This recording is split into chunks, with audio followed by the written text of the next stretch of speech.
Hello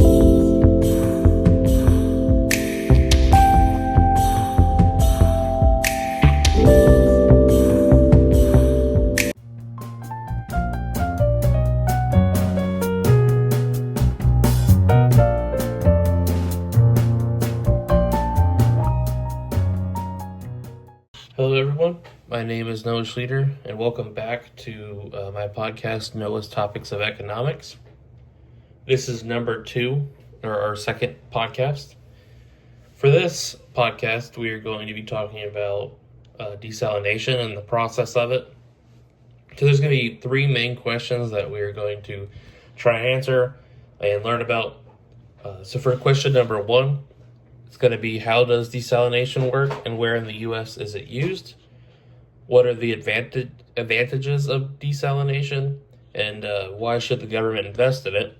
And then last but not least, what are the challenges with desalination and what alternatives can we use in the Southwest United States? So those are all main topics that we will be discussing during this podcast. And so how exactly does desalination work and where in the U.S. is it used? That's the main question of this part 1 of this podcast. But first, you might be wondering, what exactly is desalination? So really, in short, desalination is the process of removing salts and other dissolved minerals from saline water. So that could be brackish water, seawater, salt water, the ocean, to produce fresh water. So you're basically turning the salt water and you're transforming it into fresh water that we could drink and use for human activities and animal activities. That is suitable for drinking and industrial use. That's the definition, but how exactly does it work? So usually they'll intake and use pre-treatment. So seawater or brackish water is drawn in, often via some kind of screened intakes or wells, and then they pass it through a filter to remove large particles, sediments, and algae, etc. Then they usually will put additional chemical pre-treatment. So that could be pH adjustment, anti-fouling agents, maybe used to protect membranes. There's also a second major method that they use, which is reverse osmosis, or RO.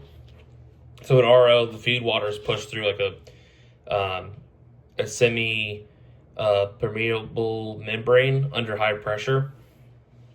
The membrane allows water molecules to pass, but rejects the salts, ions, and many contaminants. And the permeate side is the fresh water, and the concentrated brine side contains the rejected salts.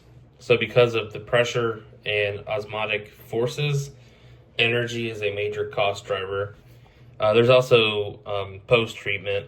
So the permeate coming off of RO is often very pure, sometimes too pure. Minerals such as calcium and magnesium may be reintroduced, and then also reintroducing can happen of pH adjustments made, and disinfectants like chlorine, which are added to ensure the water is stable, safe, and very agreeable to the taste for humans and animals, I guess. I don't know if animals care as much as humans. But so where exactly is desalination used in the U.S.? So it's used both in coastal and inland settings. Like I said, brackish or saline groundwater. It's relatively less common compared to many other water sources, but it has strategic importance in drought-prone or water-limited regions. Quick, some numbers to show you how many we have in the U.S. So there's over 400 desalination plants, and those have been built in the U.S. since about the 1970s. I guess you could say about 200 or more are still operational in use as of recent estimates. Many of these are relatively small, serving small communities, industries. For example, in Texas, there's actually a dedicated desalination plant database compiling of public water supply desalination plants. And there are also around 325 brackish groundwater desalination plants in the U.S., with about 45% in Florida, 14% in California, and 9% in Texas, respectively. Where we see desalination plants and where it's used in the U.S., there's many other than just California.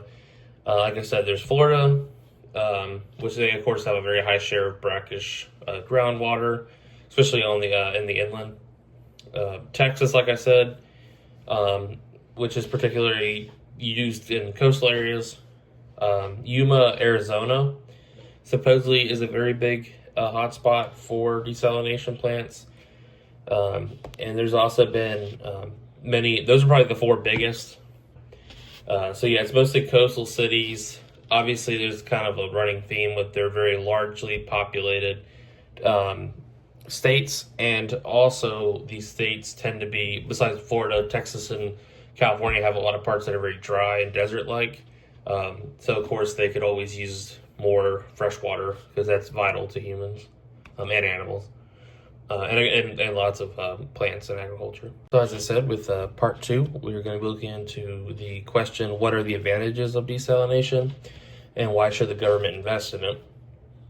So one big thing that comes up is it provides a very reliable drought-proof water supply. So again, that's probably why Texas and California are so interested in this process. Unlike rivers, reservoirs, or rainfall-fed aquifers, seawater is essentially unlimited. It also, desalination allows cities and industries to diversify water sources and maintain supply during droughts or changing climate patterns. For example, in Southern California, the Carlsbad plant provides 10% of San Diego County's drinking water. So that's a guaranteed supply even during multi-year droughts. So a second example, it reduces dependence on imported water. So like I said, many coastal or arid regions like California, Texas, I know it's not the U.S., but I guess the Middle East, they import water from faraway rivers or reservoirs. Desalination reduces political and environmental stress on those sources. There's lots of political discussion between, the West Coast, the East Coast, should we trade water? Also people not getting along politically and culturally can be a big problem, and people are very stubborn. It also improves local water security, insulating communities from interstate or international water disputes, like the ones over in the Colorado River. And then a third example, it supports population growth and economic development. So usually as urban areas grow, so does water demand, of course. Expanding cities, tourism, industries, and ports can grow without exhausting local freshwater supplies. It also supports high-value industries, semiconductor fabrication, coastal agriculture, and energy production that require stable water input. Fourth example, it's useful for brackish or contaminated groundwater. So inland desalination plants treat saline or mineral-rich aquifers that are otherwise unusable, which makes previously non-potable groundwater a viable local resource, important in Texas, as I mentioned, Arizona, and then also New Mexico. And then a fifth point, technological innovation and job creation. So, of course, with economics being a main focus point of these podcasts, when governments invest in desalination, it can stimulate innovation in membrane science, energy recovery, and sustainable brine management. Obviously, every major plant creates construction, operations, and maintenance jobs, plus research and manufacturing demand for membranes, pumps, and sensors. And U.S. innovation could also lead to exportable desalination technology as global water scarcity expands. These are many reasons why I believe the government should invest in it. I know that's up for discussion and debate. Everybody has probably a different opinion. But some quick fire responses as to why I think national water security, obviously water scarcity is a national security issue. Federal investment ensures that critical regions, as I mentioned, have resilient water infrastructure during droughts, disasters, or population shocks. Public good nature of water infrastructure. Water access is a public good. It benefits society beyond any private profits. Government financing or guarantees can make these projects feasible, ensuring affordability and equitable access. Also, a big one that has a lot to do with environmental economics, for my third example, is climate change adaptation. So, of course, as we see climate change increase, it increases drought frequency and depletes traditional freshwater sources. So, desalination is a long-term adaptation strategy, kind of like what I was saying with my last podcast about nuclear energy and how fossil fuels are a limited energy source, but nuclear could keep it going for much longer. What it sounds like from my research. But back to the topic, it also helps stabilize regional water systems for preventing crises that could harm agriculture, ecosystems, and urban economies. Resilience against emergencies, and then it also promotes research, innovation, and energy efficiency. So it's zero liquid discharge systems, renewable powered desalination, brine, reuse in minerals, recovery, and so on. So now going into part 3, of course, the grass is not always greener. So answering the question, what are the challenges with desalination and what alternatives can we use in the Southwest United States? So to start things off, a big challenge would be the high energy demand. So obviously desalination is energy intensive, particularly with seawater reverse osmosis, SWRO in short. Producing a freshwater typically requires 3 to 6 kilowatts of electricity, so several times more than conventional water treatment. This would raise operating costs and carbon emissions, especially if powered by fossil fuels. So that kind of goes back to the nuclear energy stuff. Let's see if we can, put two of these types of energy together. Energy costs can also make desalinated water 2 to 3 times more expensive than surface or groundwater. So that would definitely be probably a big turnoff for a lot of people, especially people who are just trying to make it day by day. Number 2, of course, like anything humans seem to add to the earth or build, there would be environmental impacts.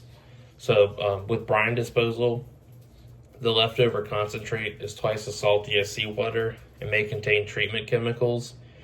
If discharged improperly, it can harm marine life by increasing local salinity, hope I said that right, or reducing oxygen levels. So the intake would impact many things. So seawater intakes can suck in fish larvae and plankton, disrupting ecosystems, of course. And there's a coastal footprint, which plants require coastal land, pipelines, and discharge infrastructure, which can affect habitats and recreation. Third point, there's high capital and maintenance costs. So for anything economical, cost is going to play a massive part in deciding where we should go. So building a large desalination facility could cost between anywhere from $500 million to over $1 billion. There's ongoing costs that include membrane replacement, so that's every 5 to 7 years, energy recovery equipment, and chemical pretreatment and cleaning. These costs often make desalination economically viable only for coastal urban regions with few alternatives. Fourth example, limited inland use. So inland brackish desalination avoids marine discharges, but faces brine disposal issues, so with no ocean outlet. Disposal methods, deep well injection, evaporation ponds are costly and can pose groundwater risks. Inland plants are also constrained by energy costs and brine management regulations. And a fifth point, and second to final, water quality and infrastructure integration. So desalinated water is extremely pure and often needs remineralization before entering municipal systems. So blending with other supplies and maintaining compatible chemistry can complicate pipeline corrosion control and taste management. And finally, example 6 is the public, as I kind of mentioned earlier, public perception and politics. So environmental groups sometimes oppose desalination for its ecological impacts. High costs and ratepayer concerns can slow approval and funding. So like projects in Huntington Beach, California, and Monterey, California were canceled or delayed due to public resistance. Now, what are the alternatives and complements for the Southwest United States? So because desalination alone won't solve the Southwest water crisis, regional planners use a portfolio approach, combining conservation, reuse, and new technology. So example one, water conversion and efficiency. Cheapest and fastest option, it reduces demand rather than increasing supply. So that includes low flow fixtures, leak detection, and irrigation efficiency. Pricing reforms that encourage conservation and smart landscaping to cut urban outdoor water use. So cities like Las Vegas and Tucson have reduced per capita water use by 30% since the 1990s through conservation programs. Another example, so wastewater recycling / water reuse, so also called indirect potable reuse or direct potable reuse. Advanced treatment with micro filtration, reverse osmosis, UV disinfection, which turns wastewater into high quality drinking water. So that's much cheaper and less energy intensive. And then last point for an alternative, so stormwater capture and groundwater recharge. So this would be when you collect rainfall and runoff, you filter it and inject it into aquifers for later use, which provides both water storage and flood control. So like California's Recharge Santa Ana and Los Angeles County stormwater projects are expanding rapidly under state funding. So in conclusion to my podcast number 2, desalination, of course, thank you for listening. But desalination, as I said, is the process of removing salts and other dissolved minerals from saline water to produce fresh water, which usually is taken from salt water, ocean water or brackish water, and then converted. As we said, there are many places where the U.S. uses it. So we have places like popularly in Texas, California, and Florida especially. What are some of the ways that we extract it? So we do intake and pre-treatment, reverse osmosis, and post-treatment remineralization. And what are the advantage of desalination? As I said, there was many. Like I said, it provides a reliable drought-proof water supply, reduces dependence on imported water, and supports population growth and economic development. It's very useful for brackish or contaminated groundwater, technological innovation and job creation, and also integration with renewable energy. Some reasons why the government should invest in it: national water security, public good nature of water infrastructure, climate change, adaptation, and it also promotes research, innovation, and energy efficiency. What are some of the challenges in desalination? There's environmental impacts, high energy demand, high capital and maintenance costs, limited inland use, water quality and infrastructure integration, and of course public perception and politics. And what exactly are some of the alternatives that we discussed that we could use in the Southwest of the United States? So we could use water conservation and efficiency, wastewater recycling / water reuse, and also stormwater capture and groundwater recharge. So with that conclusion, thank you everybody for listening to today's podcast of Noah's Topics of Economics. And thank you for listening, and hope you're taught you some stuff and you're more interested in desalination now. So until next time.